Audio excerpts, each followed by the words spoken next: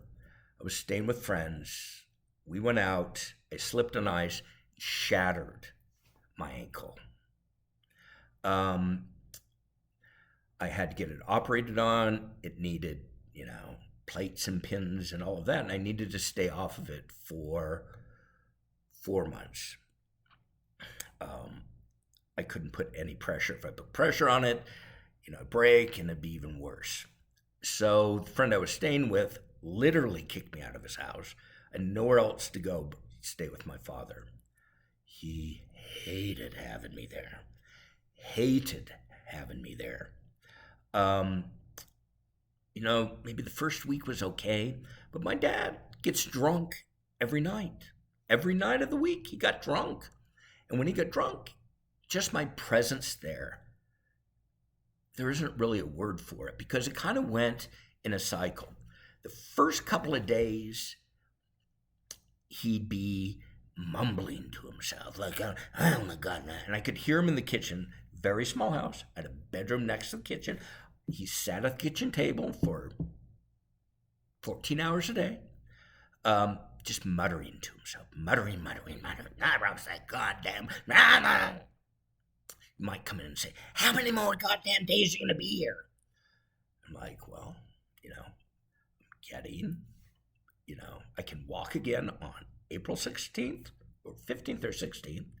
Hopefully shortly thereafter, I'll go to Hawaii for the job. The second night, he'd get really drunk and come in and just start screaming at me, just nasty, horrible things. So, picture this.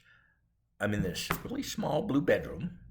I can't, I'm getting marginally along on crutches. I'm supposed to not even do that. I'm supposed to stay in bed, get things done. And he's screaming at me. Now, I'm doing one of two things. I'm either quietly reading or quietly listening or watching videos on my laptop with with the headphones.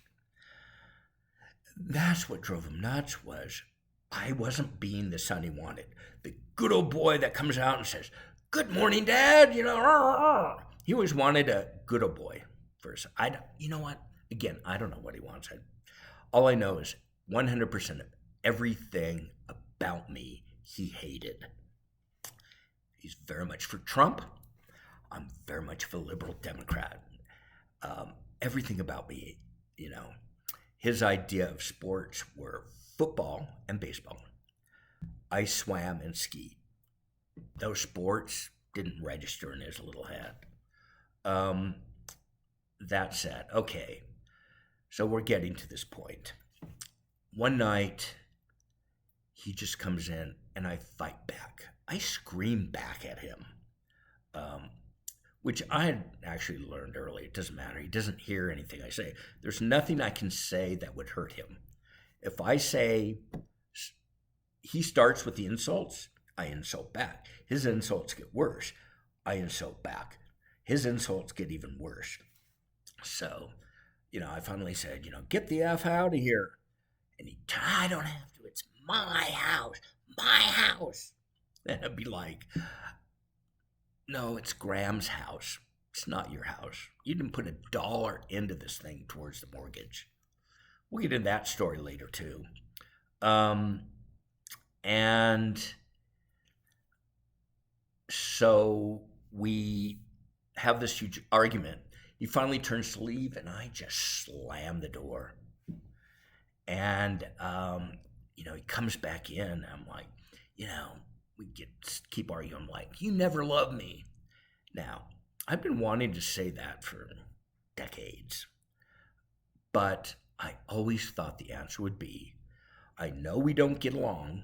I know we've always fought, but you're my son. I love you. Instead, the answer I got was, of course I've never loved you.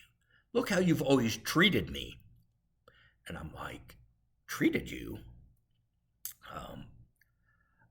You mean a 5-year-old, a 10-year-old, a 15-year-old is responsible for the relationship between the, parent and the child. He's like, absolutely, 100%. Parent has no input on this. He's like, absolutely. Now, did it hurt? No, but a lifetime of questions became clear, right? And we'll do a little side note here. I finally figured out what all that was about.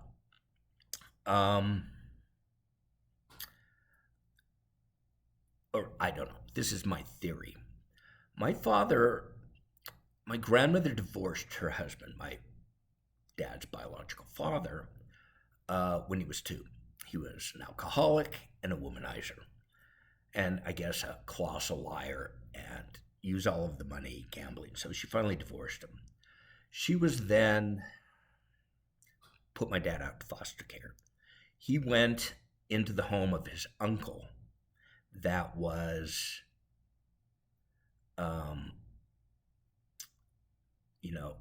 of his uncle who was a mean alcoholic also. I heard one story from my mother, one from my grandmother, one from my father, towards the end of our relationship. One was, my mother had told me at one point that as a small child, he would be tied up in the backyard to a tree and fed out of a dog dish. My grandmother told me that he was horribly treated, and she didn't find out about this 2 years later. I don't know if that's true or not, but he was badly treated. I did find out from my dad that, he would be, if the family went to the store, they'd tie him up in the backyard. I'm like, well, why didn't you untie yourself? And he said, because the beating I would get would be worse than being tied up. So, he was in foster care from the age of 2 to 12. And not all of it, I think, was bad. I eventually went to live with Aunt Sadie, who was, I think, kind to him. But I think his early impression was, I need to be the perfect, obedient, humble child, or I'm in trouble. And the parent gets to act however they want. I am almost sure this is the story my dad. So therefore, when he had a son, I was energetic, I was happy, but I was also rebellious. Even as a small child, I was going to do it my way. My dad, that flipped my dad up. I don't have good, kind memories of my father. Did he ever beat me? No. I mean, I got spanked, but no. It was more mind control. It was very much verbal and emotional abuse, really. And we survived that because we just learned how to ignore each other. My dad came home from work at 5:25. We ate at 5:30. We were done by 10 to 6. By 5 to 6, he was downstairs at his drafting table, drafting for the rest of the night. I'm not saying once or twice a week or occasionally. Every single night of his life that he was under that house. So therefore, it's very easy to ignore my dad. My mom, therefore, raised us. I mean, she kept the house. She, decorated the house. She did the wash. She did the cook. I mean, everything. My dad had to do nothing. He did nothing but show up to work, which he enjoyed, and come home and bring his work with him that he enjoyed. Therefore, he got to avoid his family. So on the outside, everyone looking in said, "Oh, what a nice family you have." And he participated nothing but bringing home a paycheck that he used to manipulate my mother. And, as kids, I learned early on, my dad wanted me to beg for money and then say no. So, by age 11, I was saving my lunch money every day. I didn't eat lunch, so I would have pocket money. By 12, I was shoveling, snow, mowing, maybe even by 11. I had my own money. My sister will tell you, she went to work, on her 16th birthday. They put her in the car, maybe the day after, and took her to McDonald's, where she started working. We did, I didn't want a cent from my father. He does. He makes you beg for it, and then he says no. Now, this will all get worse in my later years, and I'll go into that. So where does this bring us to? So I know my dad doesn't love me. I mean, there wasn't a look on his face that said, I regret saying any of this. So that's the huge fight we have that night. We'll go on to have 2 more huge fights like that, where I slam the door. He goes, you slam the door one more time, I'm calling the cops to have you thrown out. Now, remember, I'm on crutches, middle of winter, bad January, February, March, a lot of ice, temperature around 0, and he's going to have me thrown out. So I open the door again, and I slam the hell out of it. Now, did it hurt anything? Of course not. And he calls the cops. He wants me thrown out. Now, what the cops find is a drunk, angry man and his son laying in the blue bedroom reading the book Hawaii. They come in and they're like, what's up? And I try to explain, he's been drinking, we had a fight, he wants me out. He goes, well, legally you're a tenant. So if he wants you out, he's going to have to take, the steps per Colorado state law. They try to calm my dad down. The next day, of course, my dad's so drunk. I don't know how much he remembers because he was so drunk. But, does this hurt? It does. I was actually kind of laughing to myself inside because I'm in survival mode. I don't have anywhere to go. I have to stay put no matter how much I dislike it. The next day, my dad's a little humble. He never says he's sorry. He never even addresses it happened. Jump ahead 6 or 8 weeks, exact same thing happens. The exact same 2 cops come over and say, you know what? Isn't there some way you can get out of the house during the day? Which, at that point, I started, because I could get around my crutches a lot better, I would go 3 blocks down on crutches to the bus, take the bus to the downtown library and stay from about 10 a.m. to, I'd get back home by 4:30. And this would piss my dad. I mean, he would be pissed if I stayed, but he would be pissed that I left because I took, it was independence. I was taking control of my own life, and that pissed him off. Trust me, every little thing about me either bugged, creeped out, or just he hated about me. I'm locked in this place. There were some other things I wanted to explain. Oh, yeah. So, early on, my dad comes in, like in the first, second week. I can't afford to feed you. Not true, by a long shot. I'm like, okay. So, I go on food stamps, which now means I have to, he'll take me to the store once a month. And I could grocery shop, right? Which is a little difficult on crutches. And let's see. So I am, so now I've got myself food.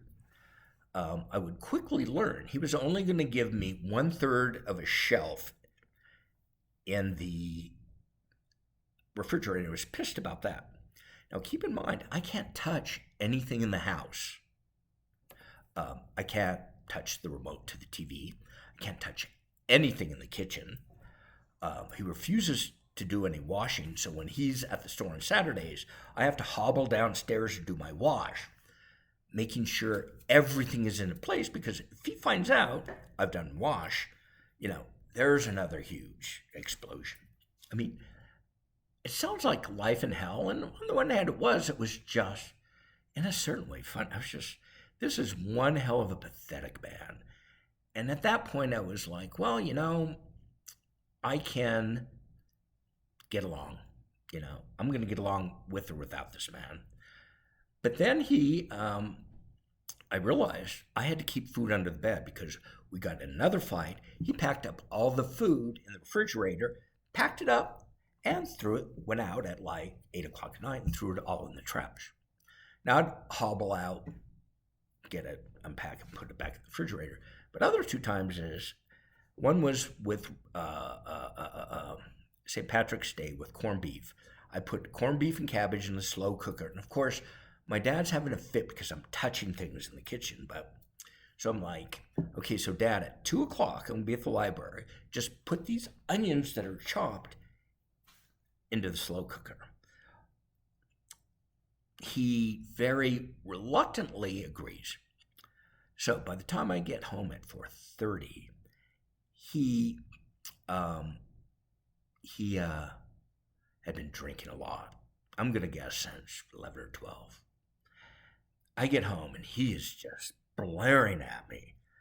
I pretty much probably said, F you, walked in the bedroom and slammed the door. So you know what he did? He took all the food that was in there, the corned beef, cabbage, whatever, again, put in a trash bag and threw it out. He would do that one more time when I had bought really beautiful steaks for he and I. And we got in a fight and of course, I could buy these steaks, I couldn't cook them. I can't touch anything in the kitchen. So when we get in this fight, he throws all this stuff out. So I learned to keep dry goods under my bed so that, I could eat. The other thing is, I had been taking sponge baths for most of the time there. And then I finally got a cast on that I could actually take a shower. So I take a shower and I can tell it pisses him off. Next day I get up and take a shower. He's like, just starts screaming at me. Again, at the top of his lungs, 10 o'clock in the morning on a Tuesday.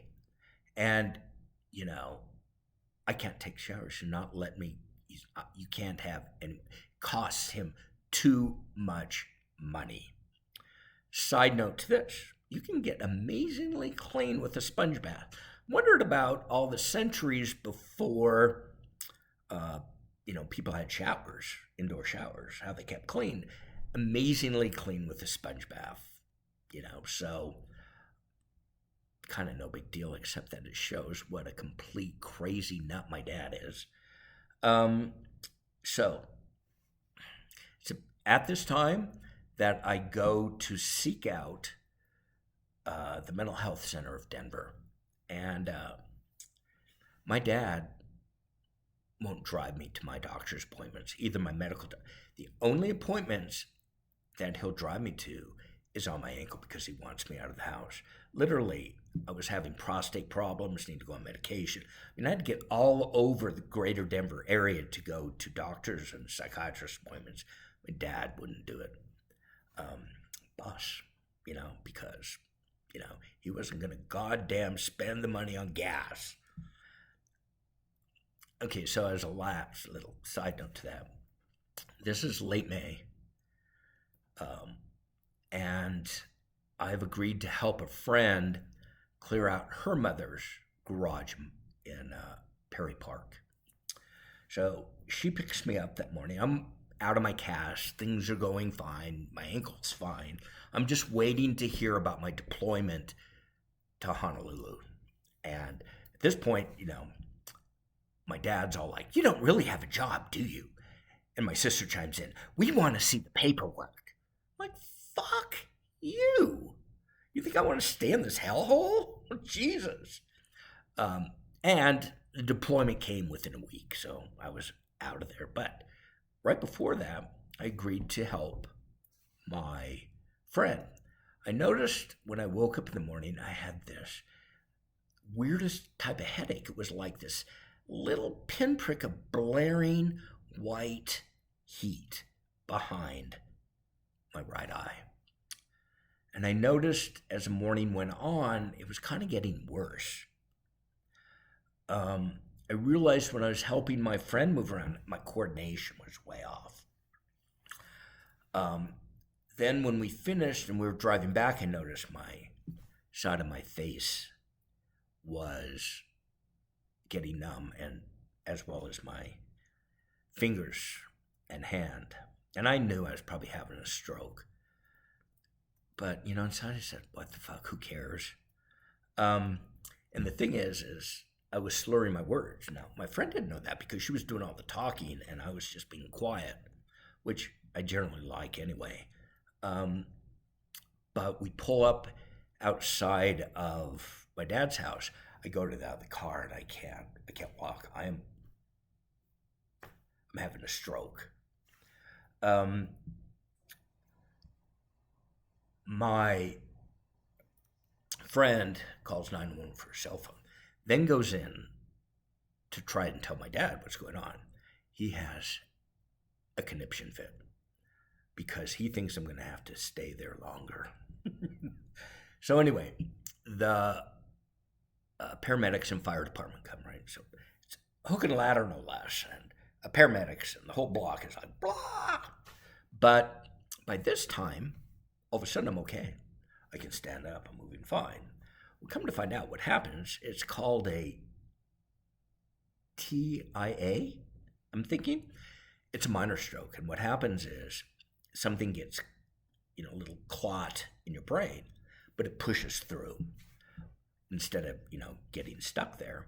So, I'm feeling okay. I'm like, should I, can I just stay here? And they're like, no, you need to go to Swedish, which is one of the top stroke hospitals in the country, and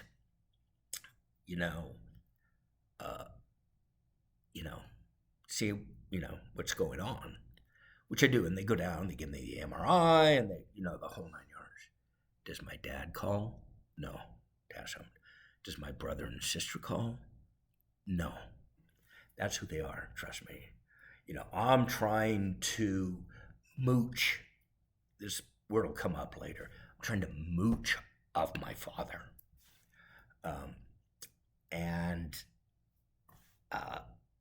No.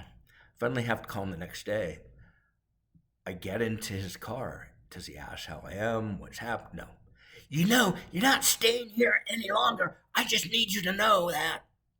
Luckily, I think that was probably a Friday. That Monday, I got a call from, in 3 days, 3 or 4 days from then, I was in. But what I need to tell you is that, 4 or 5 months I was with my father. He didn't give me a cent. So, there was, I had no money, A friend of mine did loan me a few $100, so I had some pocket money, which, I would pay back with interest eventually. It took the better part of 2 years, but when you're the working poor, paying back loans becomes next to impossible. I mean, you give up a lot to pay back loans.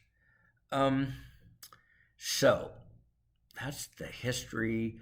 Oh, so that was just a long story to say, I know my dad doesn't love me. And I think we now go back to why I'm set up to commit suicide. So last June, I had 3 things happen. My employment specialist left. My 3 jobs I really wanted fell through, and I realized at my age I wasn't going to get a reputable job. There was no returning to the middle class. Now, middle class is just a way of saying I'm not the working poor anymore. And it was my regaining some self-respect and dignity and whatever. It wasn't going to happen. And the third was I now was dealing with my out-of-control father, who is abusive, who's insulting, who's degrading. And the abuse isn't anything about physical abuse. I mean, my dad never touched me physically except spanking. but the words that would come out of his mouth. And, it wasn't the words that took me down. It's this attitude. It's this tone of voice, treating me like, this has been since I was 7. Treating me like I'm a retarded, stupid 7-year-old. I knew more about life, 10 times more than he did. But he's still like I was stupid and retarded. I'm sorry for using the word retarded, but it's how he treated me. I couldn't say that he treated me like I was, mentally handicapped, because he was treating me like I was retarded. And it's that tone of voice and that's my button. When he does that, here's the relationship of my father and I since the age of probably 6 or 7. He insults me, I respond. He insults worse with that tone of voice, I walk away. So, I'd like to borrow money. Hell no. I react. He reacts worse. I walk away. Hence, my dad doesn't have to give me any money. And that's a system that worked for my father. That's a system that, he didn't pay for my college. He offered. I'd go to collect. He would insult. I would react. He'd insult worse. I'd walk away. And I'd pay for that semester. That happened through my second semester, sophomore year, and it was like, doo-doo, the light bulb went off. He's never going to pay. It's going to be that same scenario. Now, jump ahead, 40 years maybe? I got to watch that scenario work out 1,000 times. And what's funny is, watching it, especially in the later years, early years with my dad, this last 6 years, I think I controlled it really well and managed it really well. And there came a breaking point that was last June with the car keys that I broke.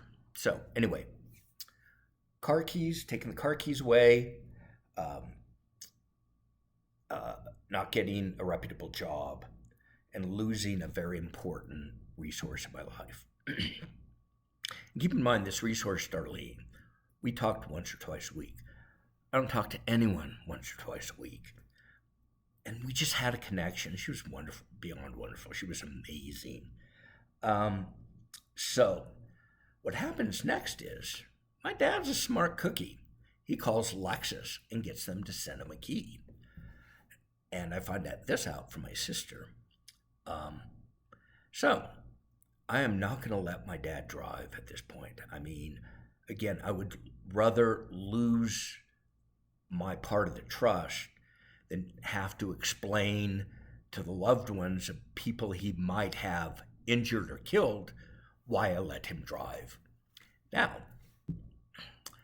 the people jumping back to that elderly man that drove through Santa Monica Farmers Market, they weren't as near as mad at him as the adult children that let him drive, And again, that was not going to be me. So I drove to his complex and took his car. Left my car there and drove his car away and put it in my garage. So you can imagine with my father, I was a thief. I was stealing. He was going to call the cops. So eventually, my brother, who is in the middle of his, severe alcoholism, decides to get involved on some level and says, my dad's going to sell the car. Okay, fine. So I drive him all the way up to Golden to go to a Lexus dealership because he thinks he's going to get the best deal there. And they offer him $12,000. I'm like, Dad, they can't offer you $12,000. Blue Book on it is only $9,000. No. And they actually write it on a card for him. So I now have his car, and when I bring it to him with the dealer at his unit, they give him $9,000. My dad's like, well, that was really fair. Let me back up a little bit. At this point, I still had money. My car is 20 years old, and I was like, okay, Dad, you're going to, get 9,000 for your car. I'll offer you 6. My thinking being is, if he splits the money between his 3 children, my brother, sister, and I, which is what he had stated he was going to do, um, it'd be 3,000 off for me. Give him 6,000. Give him 3,000.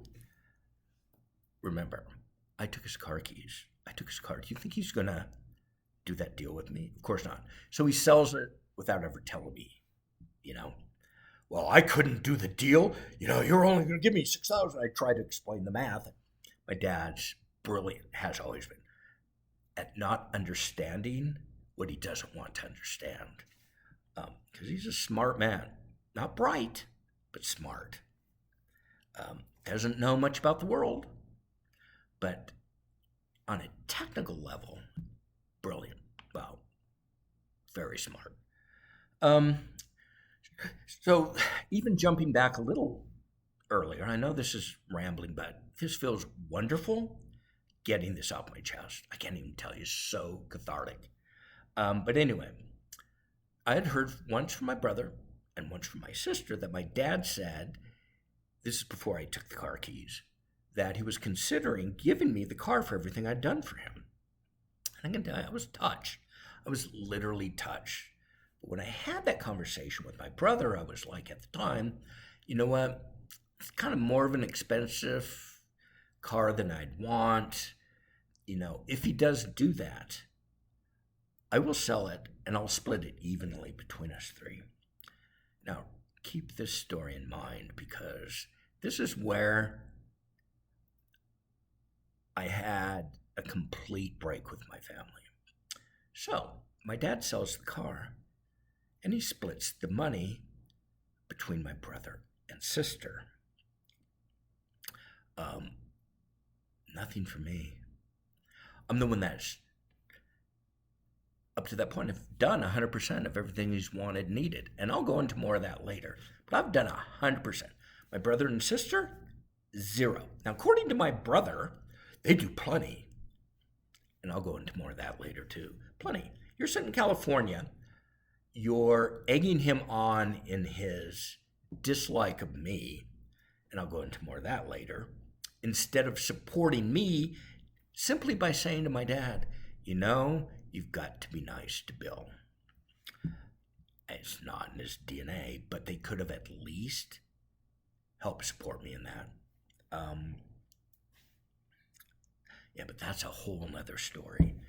But anyway, when I started to raise ruckus about this, my brother, last correspondence I've had with my brother, he texted me that I shouldn't look to be reimbursed for what, I do for Dad. Instead, I said, oh, so you get to have, your hands out for money for doing nothing. I never looked to be reimbursed. But then again, I just didn't get it. But it was my dad's way of saying, fuck you, Bill. Take my keys. And there's, like I said, with all my stories in this last 6 years, they're very, a lot of layers and they're interconnected. So there's side stories to all this that I want to get off my chest. Now, if you like not to listen to this, I don't blame you.